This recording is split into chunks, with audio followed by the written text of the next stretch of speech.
So now you can see the chicken is brown. It's almost done. I don't know if it might be the full 25 to 30 minutes, but we'll check it. When you press it down, there's no blood coming out. We're good. We're gonna let these sit and cool before we put them back in the oven. That's gonna help retain some of that moisture up there. But now look at that. Look at that nice golden color. We're gonna keep that golden color going on consistently. And this looks like just, look at that. No stick. Hot oil, hot pan. You're not gonna have any troubles with sticking. Look at that. Look at that color. Nice golden brown. We'll let it crisp up there. These are ready to go. Nice and juicy into the oven.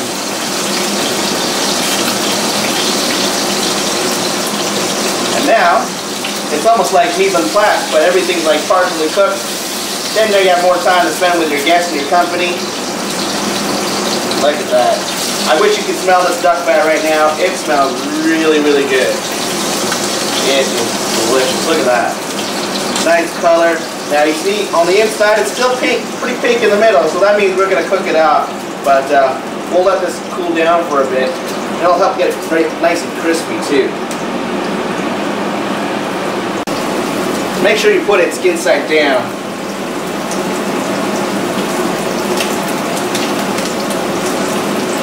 What we're also doing is rendering out that fat, so the skin's going to get nice and crispy.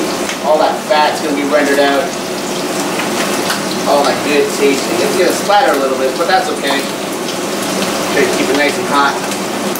There we go. Alright, we're good to go. Alright. Put that right here. We're running out of kitchen space, so keep that right there for now. Make sure we get all of our stuff out here. We're just going to heat up the kitchen a bit. Take these chickens, bring it back over here, and again, you're gonna have the urge to touch it. Let it be. Don't touch it. Let it be. Let it brown. Once it's ready to move, give it a nice little wiggle. If it comes off, it's ready to move. Let's give it a couple of minutes. Be right back. Woo! It is hot in here. Come on, look what we got. We've got the for tomorrow. We've got the French onion soup base, beef stock, onions, leeks, parsley, garlic. Here we've got the bouillabaise going. We're gonna bring it back up to temperature once everybody comes, and we'll throw in the mussels and the clams. Now look how soft these ribs are. I can basically take my tongs and pull off the bone, and it's falling right off the bone. We're just gonna flip them up this side, and see this sauce? We're gonna base this sauce right over here and lay it over those leek leaves that we had set aside earlier this morning. It is good. Let's look at that. Look at that rib. That is all soft, delicious, tender, juicy, mouth-watering meat. Look at that. Oh yeah, just soft, falling off the bone soft.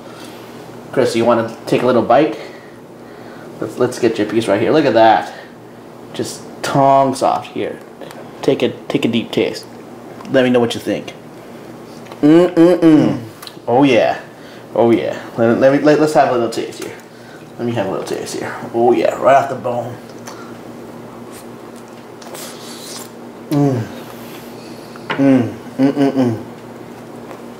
Look, there's a bone there. Delicious. We'll be right back. Welcome back. So what we're going to do is we're going to brown this ossobuco. I've dredged in a bit of cornstarch and flour, salt and pepper. Make sure you add some flavor. We have a special dish today. We're going to use black truffle oil. We're going to put some butter, let it brown up nice and even, and then we're going to take it out, put it in our celery, garlic, onions, carrots, just to get that flavor base going. Put it in a beef broth, add back the ossobuco, and into the oven it goes. Be right back in just a few moments. So we've got the butter getting nice and hot and brown. We've added a little bit of truffle oil. We put some fresh herbs from the garden, some thyme and some oregano, and we're just going to get nice and hot. So when we add the ossobuco in, it makes that nice sizzle, gives it a nice browning, okay? And we're almost about done. You can see the butter here starting to brown and get a little bit, starting to bubble and aerate. Now one thing, we've got a cast iron pot here. you don't want to overcrowd it, so we'll do it in batches of 3, and that should give it a nice sizzle. Don't move it though. Let the meat stick. Let the meat stay. We got some nice pieces of veal ossobuco here. Beautiful, beautiful. Excellent. So we're gonna let that brown up. We're not gonna touch it. We're gonna let it come out. When it's ready to be turned, just give it a nice jiggle. If it moves, it's ready to be turned. Get ready.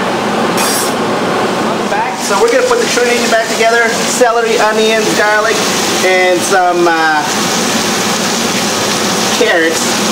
What I'm also gonna do, I'm just braising it, and we've taken out the veal ossobuco, and we're gonna render it down these vegetables and the juices. I'm gonna add a bay leaf once we start to get a little bit more brown here, and we're just gonna get these nice and brown, soft and tender. Now this is just gonna help develop the flavor base, and we're gonna add some red wine, we're gonna add some beef broth, and then we're gonna add the ossobuco, and then back into the oven it goes. I wish you could smell it right now. It smells wonderful. Excellent. Delicious. All part of the meat. Nasty. Just keep doing it. Exercise. And of course, he's watching poker on this little TV. Yep. And he's just exercising. Right. So we're just deglazing the vegetables with some red wine and a little bit of tomato puree. And now we're just gonna get heated up, and then we're gonna add the beef stock. And I'm telling you, it smells good. Chris, how does it smell? It smells great. All right. So we're gonna get this all going. This is gonna nice boil, simmer, roast in that oven. It's gonna get the carrot, the celery, the garlic, all that fresh onion, the herbs. It's gonna soak it all up in that beef stock. It's gonna be wonderful. So that's starting to boil now, and we're just gonna use this pre-made beef stock that we got at the local grocery store. Just pop a hole in it. There we go. The good thing about these ones is that it has a lid, so you can keep it. We're gonna use a whole box though. Let that simmer off. It's gonna get nice and hot. We're gonna season it up again just with some fresh herbs, and we'll put the ossobuco back in, and then right straight into the oven. Be right back, and we're gonna start off with a duck.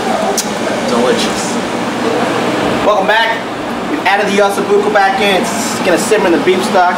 We've added just a tiny hint of cinnamon and some fennel seeds just to kick it up a notch. And then we're gonna let this braise and simmer in that ossobuco sauce. It is gonna be dandy, let me tell you. If you can only smell it right now, we're gonna put this lid back on, get it all ready. I've got the oven preheated to 350 degrees, and we're gonna be off starting the duck. Be right back. We rendered down some duck fat, and now we're gonna pan sear the duck in the duck fat. I've scored the skins to help render out some of that oil. And we're gonna get it nice and crispy first, and then we'll transfer it back to the roasting pan and then roast it off in the oven.